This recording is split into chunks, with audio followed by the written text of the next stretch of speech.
Well, hello and welcome, everyone. It's Jesse Almanza with the Military Veteran Family YouTube channel. I just want to welcome you guys today, and we have a good topic of discussion, some things that we're going to be talking about over the past couple of months or the past month and a half that we've had these sessions. We've been talking about the veterans, the population of veterans, the veterans' family, and so on. And we'll be bringing a lot of that information as well too later on. But what we're also looking at now is that sooner or later you are going to be a veteran, even though you're currently active service right now. At some point in time, you're going to transition out of the military, and you will too be labeled or called a veteran of the armed forces. And there's some processes that us veterans, older veterans, by the way, I'll introduce Mike here in a few minutes. Well, I'll let him introduce himself. There's a process that we have gone through and we've identified and stuff. And we know that it's important for everyone to at least have some sort of information about it. So, because of that, we're going to be opening up this chat or this session here in regard to those of you who are soon to become veterans or are going to be transitioning out. So, I'd like to introduce to you. Well, I'll have him introduce himself. Mike. Mike is a United States Army retired. I did 20 years in the military from 1984 to 2004.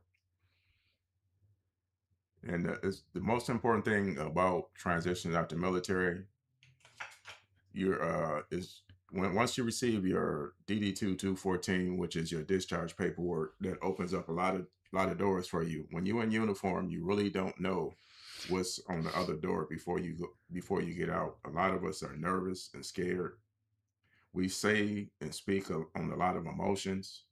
But one of the first things you should do when you get your 214, the first 90 days is go to the nearest veterans facility, go to eligibility, and enroll into eligibility. In the course of those 90 days, if you haven't submitted a claim before you got off of active duty, that's the time you do it within the first 90 days. Once you get into the VA healthcare system, they got a category 1 through 8. 8 is the lowest level. Which you the lower the number is, the priority, it's a priority list 1 through 8. 1 is the high priority, 8 is low priority. And once you get into the 90-day, schedule an appointment to get a physical and everything that was wrong with you when you was on active duty, so you can start looking into it. Don't wait down the line, wait for 10, 20 years. That's what a lot of veterans are doing. It's oh yeah, best it's best definitely. to keep everything current, what's going on, soon as you get out, because the long delays, what would happen is you would just get lost in the system and get frustrated. And your 214 is one of the most important documents for all veterans. And something else you do with your 214, your county clerk's office, make sure you get it registered and certified, and always maintain a copy under lock and key. And also, if you go from one state to another state, do the same thing. If you want to, you can do it in every state that you live in, even past states. Because if you need to retrieve a copy of your DD 214, you can always go back to the county clerk's office where you have it registered at. Because it's here in Winston-Salem, North Carolina. If you want to get a copy of your 214, if you don't have one, you can go down to the regional office downtown in Winston-Salem, fill out a document, and it only takes you probably 5 minutes to get a copy of your 214. Once you get a copy of your 214, read over it. Make sure everything is correct. And if you see anything is wrong, that's when you can apply to have any corrections made on your 214 that was typed in wrong, or information that was put in wrong for something that you should be entitled to. And once you get your first appointment, start getting familiar with the facility that you're in. all the facility, I mean, everything that the VA Healthcare Center offers, and get to know the employees. I started off volunteering there back in almost 20 years ago, and I got a chance to meet a lot of employments and learn how things work in the VA system. And you're going to be your best advocate.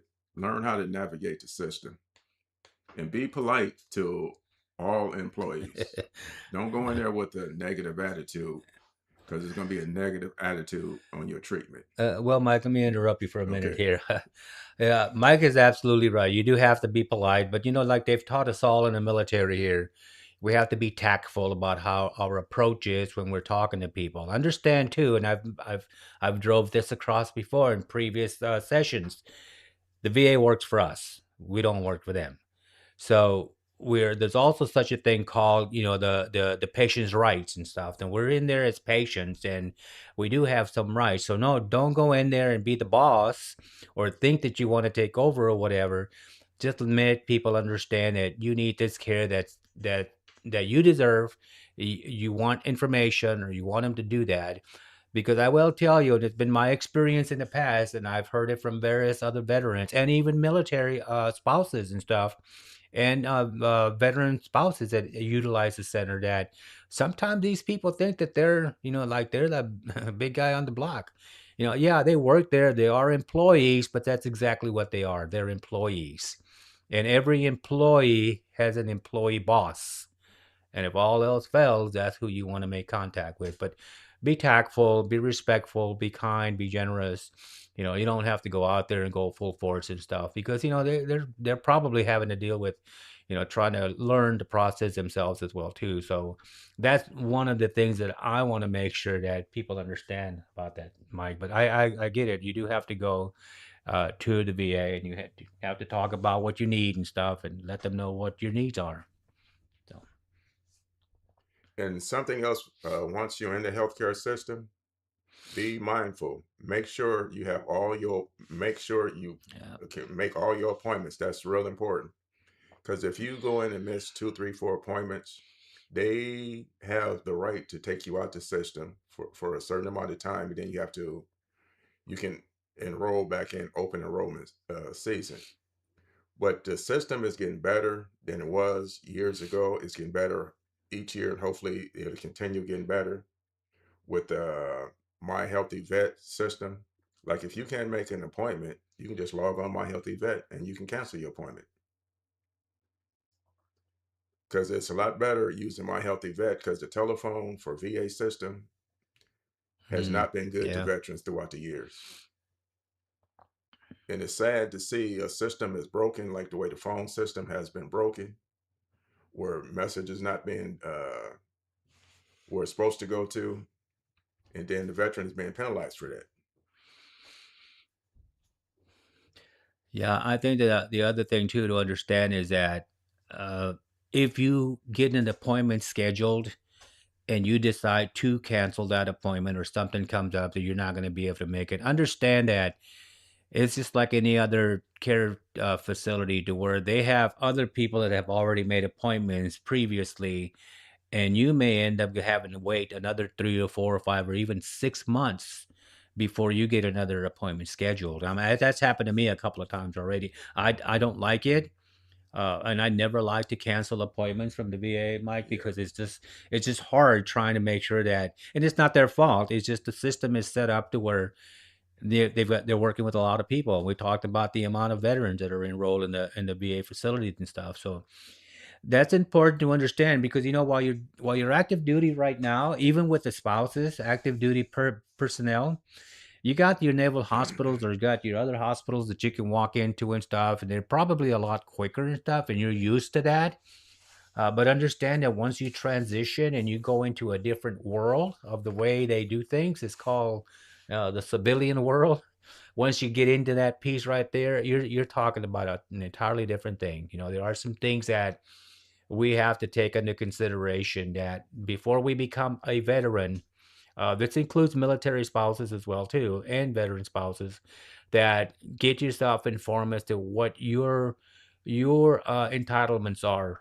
Sometimes we think that the healthcare provides entitlements only for veterans, but not necessarily in some cases.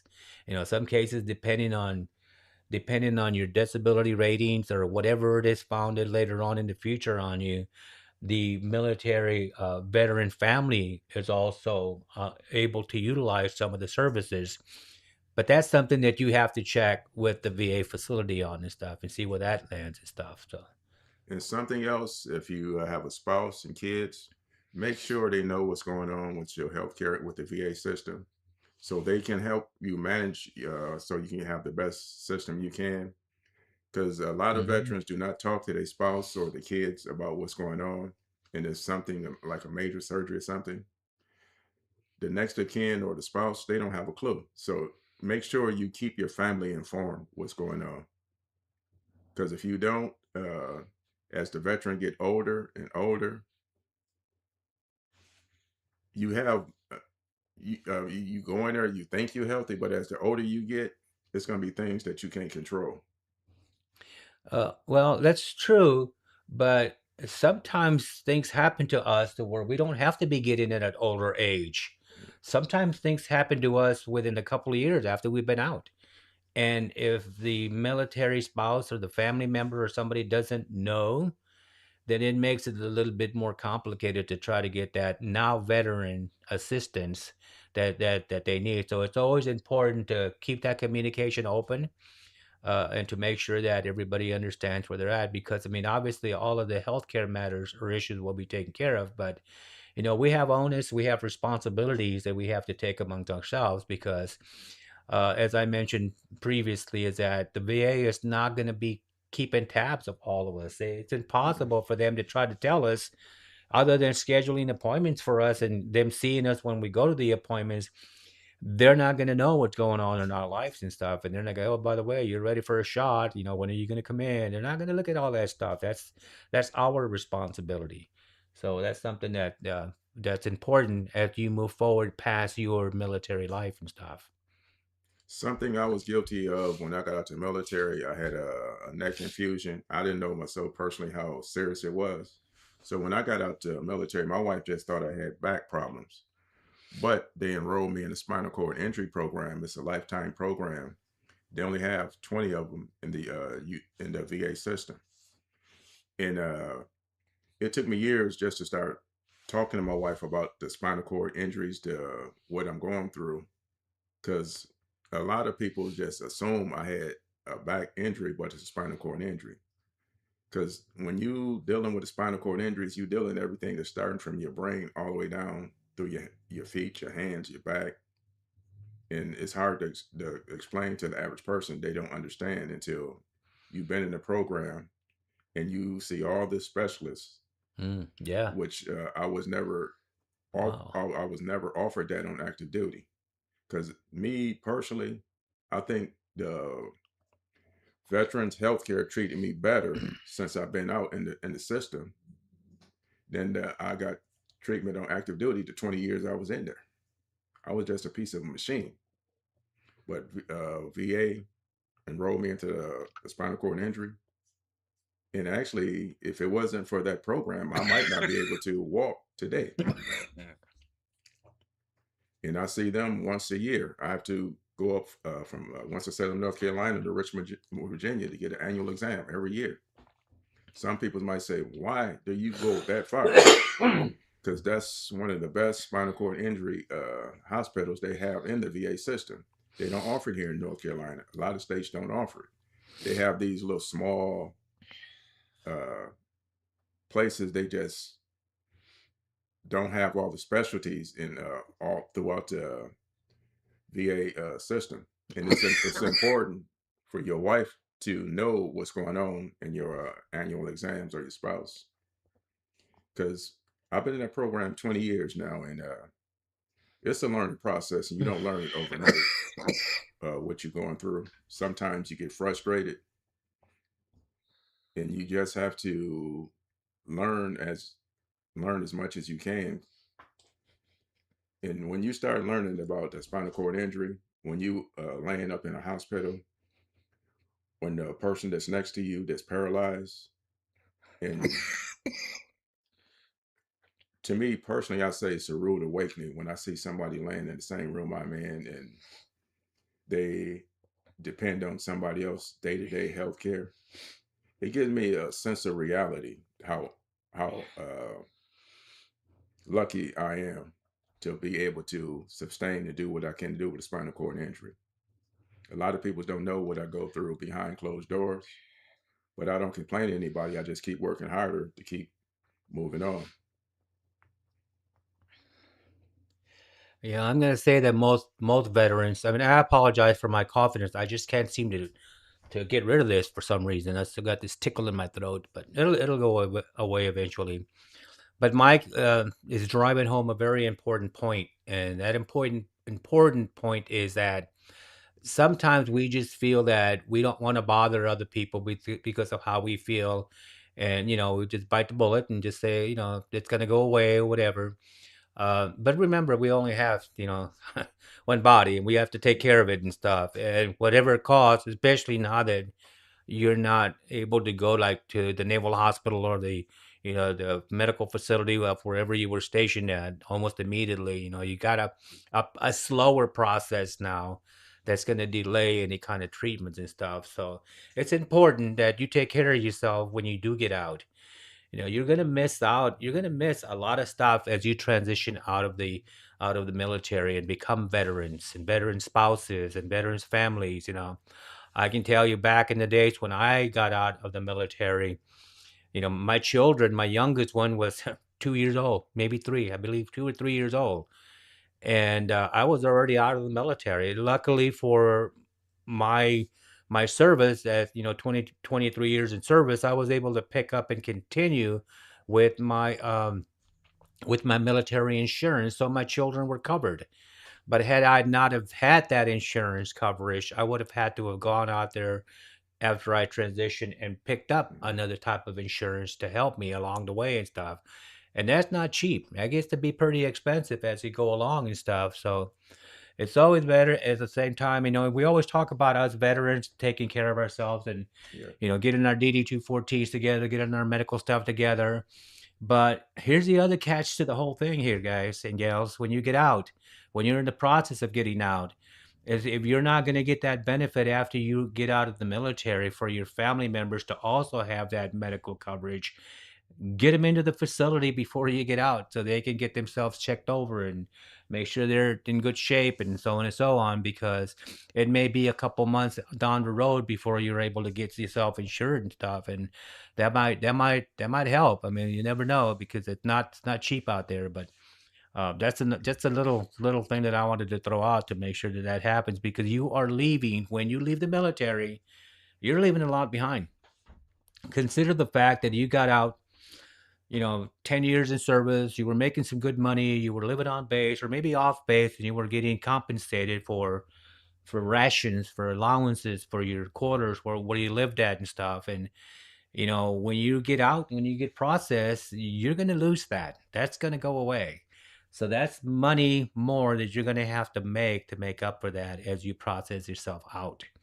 And sometimes, yeah, we're thinking about it, but we think we have it all locked in. But I'll be honest with you. I've been around for a while. I've been around veterans for a while. I've actually worked in a one-stop career center facility where I was helping transitioning veterans get out of the military. And it's hard to say what you're going to be thinking when you're getting out, because the only thing in your mind at that point, uh, Mike, is just, I want to get out of here. I want to get out. So even though that there's information that you get, you go through a TAP program, for example, and you get information about unemployment, you get information about jobs, your resume, and moving forward and so on and so on. Once you leave that base, after you get out and that gate closes behind you, there's no turning back. You don't have what you had before, where you had an area where you would go through a gate, and within that gate, you had everything you needed. You had your food, you had your commissary, you had your PX or BX, whatever you want to call it. You had your medical facilities, you had your playgrounds, you had your schools. Everything was in that area there. but you got out and you moved forward and you transitioned out, and everything is left behind. So at some point in time, the consideration of, if I'm still serving right now, if I was still serving today and I had 3 months left to go before I got out of the military, knowing what I know now, Mike talked about checking on your medical records and all, your DD 214 and all that. Knowing what I know now, I would tend to say, start getting yourself really, really, really together before you transition out. And not only yourself, but your family as well too, because your family is part of you, and you have to help them along the way as well too. And that would make your transition getting out a little bit better. You got to think about how you're going to make your payments, because now you're going to lose out on all of that entitlements that I was just talking about. Maybe you might have to save a little bit more to be able to help compensate. Everybody that gets out of the military right now, when you transition out, you obviously receive unemployment insurance. You get paid unemployment insurance, but that's not nowhere close to what you were making when you got out. It's just a little piece to help you out. And you only get that for a certain amount of time. It's not going to be there forever. So you've got to make up the difference. I know when I got out of the military, I believe I got unemployment insurance, but back in the day, it was only a couple $100 a month, which is really didn't cover anything then. But it was a long time ago, with all of the cost of living and so on and so on back then. But I thought I had it made. I did my education before I got out. I got my bachelor's degree, my master's degree. I was ready to rock and roll. I got out into the world of work. I went in there and applied for a couple of positions, and guess what? I didn't meet the qualifying criteria. I didn't have enough experience. And I'm like, holy man, what are you talking about? I've been in the Marine Corps for 23 years. I've never been late. I know how to follow orders. I know what direction is all about. I know how to be a leader. I know how to do this and that. And yet I don't have any experience. Is that what you're telling me? Well, no, you're not, you're not experienced. And I'm like, oh gosh. And, it cost me, like I said a while ago, 4 children getting out. My wife luckily had a good job. She's a nurse for a long time, which helped a lot. But it's still me. I still have to go out and find 2 or 3 jobs to make up for what I've lost in order to be able to compensate for what I needed to compensate. So I tell you this not because I want to tell you about me, but I want to tell you about you. Don't fall into the same rat hole or whatever you want to call it, and think that you want to get out and hurry up and get out and not have anything planned ahead of time, because it's not going to work out for you. It's not going to work out. You're going to be veterans of the armed forces. You're going to still have some things that you can get, some medical benefits that you can get, but that's it. You're not going to have that big closed in arena to where you have everything at your disposal, because it's not going to be there. You have to think about, where am I going to go? Am I going to stay home? Am I going to relocate? Am I going to go back to Kansas, or back to this, Texas, or back to California, or depending on where you're at? You got to plan for the travel. It's not going to be cheap. It's going to be expensive. You got to get over there and back. I mean, there's a lot of things to take under consideration that's going to happen. And I can see where, even though the military tells, and I hear it all the time from soldiers and Marines and Air Force guys and gals, yeah, well, I wasn't thinking about what they were telling me when I got out. My thing was to get out. That was my thing, and that's true. I did it myself. I did it. But I'm telling you now, change that thinking pattern a little bit and start really processing that, because it is a big step. It's a very big step. What kind of jobs are you going to have? What's going to happen to you? Where are you even going to have a job? You left all of that self-containment of things. Best thing to do is to probably, I don't know, what do you think? Go on leave ahead of time, or what?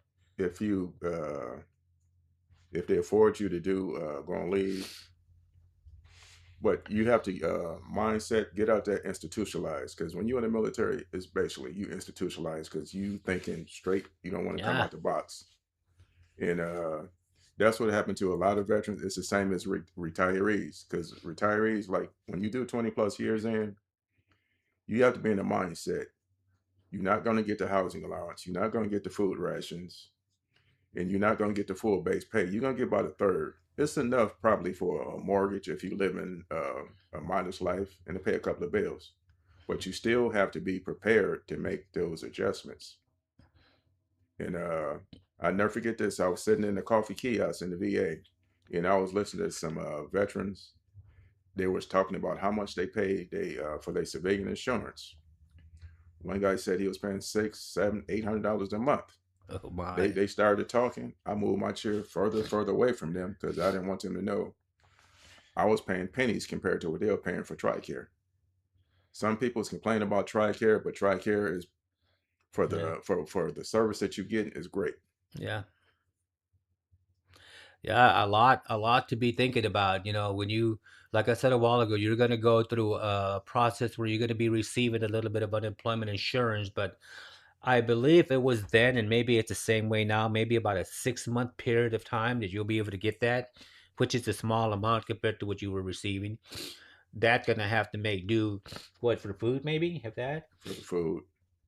For the food. And then you have to also remember is that your military, not only do you lose out on your entitlements of what you have, but you leave behind your what you've built for yourself as a character person, as you're bearing military style, and all of that goes, your prestige goes away because you're no longer the sergeant. Now you're the civilian. You're not you're Mhm. not longer you no longer have that authority to say, hey, you give me this, you get that, go that, go to do that. Now you have to go out there and just answer for yourself. And the civilian person who's been in the job for 6 months is the one who's going to tell you he's not going to hire you, or she's not going to hire you because you don't have enough experience, and they're like the whole 18, 19 years old. And it's a heartbreaker, but it's a reality thing. It's something that we have to face when we go out and stuff. Don't ever think that you can get out of the military and apply for a job and not utilize your skill sets that you've earned, that you've learned while you were in the military, to help you with the potential job that you're looking for. Because all of us have, I don't know what your occupation was. We call it MOS. And I was in motor transport. I was a driver, by the way. What were I you? worked in logistics supply. Logistics and supply and stuff. Okay, well, if you put our military occupational status, as I is that what you refer to as well in the army? I don't know Yes. what the army does. I know we have our own verbiage of things, of how we say things, even the Air Force and stuff. My friend Charles is out taking care of some business right now, so we talk about each other like Yeah. crazy, but we're still brothers. And No big something deal. else, when you get out the military, this is going to be the first time people actually had to pay rent, electricity. Oh yeah, yeah. Because when you been get institutionalized, when you had a free place to lay your head, if you stand in government housing, you don't pay electricity, you don't pay rent, and if you go for so many years, you've been getting this. I'm not gonna call it a freebie, but this is what you were entitled to. But once you get out the military, those things are not offered to you anymore. Yeah, And yeah. and it's a So, rude awakening. When you first have to start paying, I'm gonna say use something simple as electricity bill when you never had to pay it before. yeah. I met one veteran. It was I met him in Veterans Helping Veterans years ago, and he couldn't understand when he moved back into his mother's house, and she said, "Son, you're gonna have to start paying rent." He said, "Ma, why I have to pay rent?" She said, "You're not in high school anymore. This is the real world. You just can't Yeah, live you're a off of me man anymore. now. You a man. You Yeah. you have to like if you stand in long term 20 plus years, you have to start planning financially about 5 years out. Don't try to put yourself going out buying brand new vehicles. Try to start downsizing your lifestyle because once you downsize, you get out the military, it's going to take you years to transition to be where you want to be at. Some people's might take 1 to 2 years. Some people's might take the next 20 years. You're going through multiple jobs. Then you might be moving to places that you don't even know are you going to live there. But something that somebody told me before I got out the military, I didn't make a household move. And the transportation told me, you know what? Since you don't make a you're not making a household move or diddy move, you can come back and do an extension up to 5 years to say you had made your your final move from the military. And I did that for 2 years. I was living in New York at the time. Then came down to North Carolina and visit. And I called transportation office, and they moved all my household goods from Syracuse, New York to Winston-Salem, North Carolina. It didn't cost me anything. That's something else. Look into transportation Yeah. to see what they have to offer you. Like if you're a young soldier living in the barracks or you really don't have anything to move, keep in mind you still can put in a request every 10 years to extend your transportation.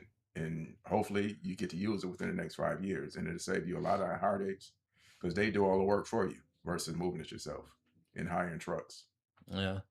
I was alluding to a little while ago in regards to your job descriptions and what your MOS was and all of that as well too. And understand that if you're seeking your employment as soon as you're getting out, don't forget to include all of the things that you learned while you were in the military. Because even though I was a driver by MOS, motor vehicle operator, when I first joined, and pretty much most of my entire life or in the Marine Corps, uh, I still had other things that I was assigned to do.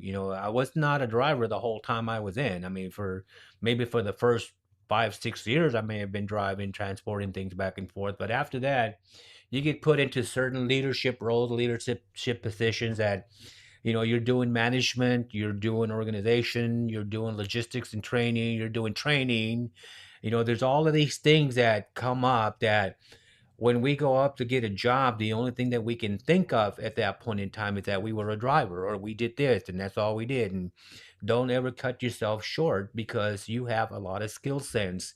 And that's going to be the determining factor for you as to how good of a job you may end up getting, as opposed to just mediocre saying, this is all I did or this is what I did. Because, I mean, even if you were working in administration, you're still up to date with your technology, with your social media and all. That's what's going on right now nowadays. I remember when I first started with computers, it was one of these, MS DOS. It was AOL, instead of instead of Gmail, AOL. So that was at the beginning. So that's been a while now. But don't cut yourself short, because if you really think about everything that you do, I was in workforce development my last final years before I actually retired, for 17 years, but I did not get into workforce development immediately. It took me a while when I retired to get to that point because I had to work my way up. And knowing what I know about workforce development is that one thing that I will tell you about job security is that there is no job security, period. It does not exist. The job security that is there is the ability to be able to perform. That's your job security. If you can do a job, you can get that job that you want to do. If you have the ability to be able to do that, you're going to do that. But if you just jump into a job and you're not, qualified for it, whatever you think you're going to learn, I've working in workforce development as a program manager, I would have to interview individuals, and I ask them, what are you going to do for the next 5 years, and they tell me, well, I don't know, I think I'm going to move here and I'm going to move there and all this other stuff, and I'm going to go to college. That's not the answer. The answer is this: in the next 5 years, I would picture myself being in your company, grown already, being able to learn all your processes, everything that you have. Talk about the company, don't talk about you in the next 5 years. Because if you start doing that, then they're going to say, well, you're just kind of taking care of yourself, but we're hiring you, we're paying you, and we want to make sure that you can give us the best. What can you give us in the next 5 years? Think about it that way instead of thinking about what do you plan to be on in the next 5 years? What are you going to give us over the next 5 years? So that's just food for thought. We did this little session today because we realized that the military is the military, But sooner or later, you're going to transition out, and you're going to be veterans of the military, female, male veterans, and the spouses and the families are going to be the spouses and the families of the veteran now, not the military anymore. So you're going to take that step moving forward, and you're going to join a big group, which is 15 million plus of us other veterans that are out here. And if you were to talk to any other veteran, everybody has their story about what happened to them when they transitioned out and what they did and what they didn't do, the schools that they didn't go to, and the jobs that they can't get, the jobs that they think they can't afford. But, most of the time, what happens is that we cut ourselves short because we have learned so many things in the military that please, please, please do not forget about those things that you have learned in the military. It could be a big plus for you. And we want to welcome those of you who are transitioning in. Know that there's the Military Veteran Family channel here that's going to be talking about the military veteran family as well. That includes everybody. I mean, includes the family, brothers, mothers, fathers, sisters, grandma, grandpas, and all that. We're inclusive. We're just not talking about the veterans themselves and stuff. So we want to make sure that you know that. I want to remind you, we made an announcement last week or this past weekend about an activity that we have coming. If you're in the Triad area, Winston-Salem, on Memorial Day, we have an activity going on for Memorial Day. We'll be posting that information out again on our next session and give you, as we get closer, to give you the address and the time frame. But we welcome anybody. It is open to the general public, so anybody can attend. And that's in behalf of the Gulf War Veterans Incorporated that we introduced to you all last week, and we want to make sure that that announcement gets pushed along the way. So uh, I really thank you all for being here, Mike. I appreciate you having your insight about your medical care, your health care processing, and it's important to understand that our life hasn't ended when we got out of the military. It continues, and we just have to do a little bit more for it as we move forward and stuff. So, with that being said, Mike, do you have any final One of thoughts? the key thing is you have to break out that mold of being institutionalized, because in the military you in that box and you only think in one way most of the time. It's time for you to take charge of your life once you get out the military, because Yeah, the active duty is not going to tell you what to do anymore. yeah, It's time for you to take control of your life. yeah. And we've all been there. We're all veterans, so we know the deal. And that's just the way it goes. Well, we hope that you have a great week. Thank you very much for tuning in. As always, subscribe. Make sure that you give us any kind of feedback. If you want to give us some feedback, or if you want to send us a message and stuff as you're watching this show later on, maybe another day or so, if you have any comments, suggestions, ideas, we'll be more than happy to entertain that. But for the time being, for right now, we wish you all a good week. Take care of yourselves, and God bless. Bye.